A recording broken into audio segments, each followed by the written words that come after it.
Robert Morris, Jr.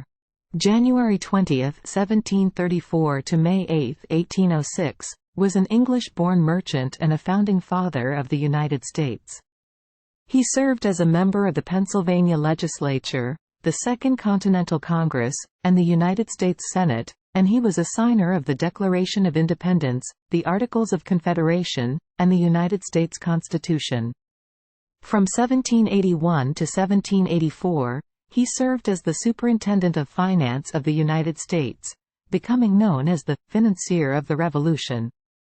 Along with Alexander Hamilton and Albert Gallatin, he is widely regarded as one of the founders of the financial system of the United States. Born in Liverpool, Morris migrated to North America in his teens, quickly becoming a partner in a successful shipping firm based in Philadelphia. In the aftermath of the French and Indian War, Morris joined with other merchants in opposing British tax policies such as the 1765 Stamp Act. By 1775 he was the richest man in America. After the outbreak of the American Revolutionary War, he helped procure arms and ammunition for the revolutionary cause, and in late 1775 he was chosen as a delegate to the Second Continental Congress. As a member of Congress, he served on the Secret Committee of Trade, which handled the procurement of supplies, the Committee of Correspondence, which handled foreign affairs, and the Marine Committee, which oversaw the Continental Navy. Morris was a leading member of Congress until he resigned in 1778.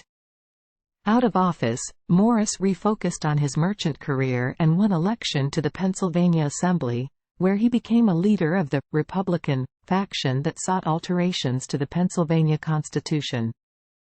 Facing a difficult financial situation in the ongoing Revolutionary War, in 1781 Congress established the position of Superintendent of Finance to oversee financial matters.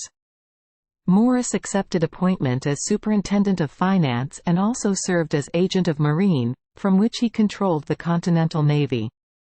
He helped provide supplies to the Continental Army under General George Washington, enabling, with the help of frequent collaborator Haym Salomon, Washington's decisive victory in the Battle of Yorktown. Morris also reformed government contracting and established the Bank of North America, the first congressionally chartered national bank to operate in the United States. Morris believed that the national government would be unable to achieve financial stability without the power to levy taxes and tariffs, but he was unable to convince all 13 states to agree to an amendment to the Articles of Confederation. Frustrated by the weakness of the national government, Morris resigned as Superintendent of Finance in 1784. Morris was elected to the American Philosophical Society in 1786. In 1787, Morris was selected as a delegate to the Philadelphia Convention, which wrote and proposed a new constitution for the United States. Morris rarely spoke during the convention, but the constitution produced by the convention reflected many of his ideas. Morris and his allies helped ensure that Pennsylvania ratified the new constitution, and the document was ratified by the requisite number of states by the end of 1788. The Pennsylvania legislature subsequently elected Morris as one of its 2 inaugural representatives in the United States Senate. Morris declined Washington's offer to serve as the nation's first Treasury Secretary, instead suggesting Alexander Hamilton for the position. In the Senate, Morris supported Hamilton's economic program and aligned with the Federalist Party.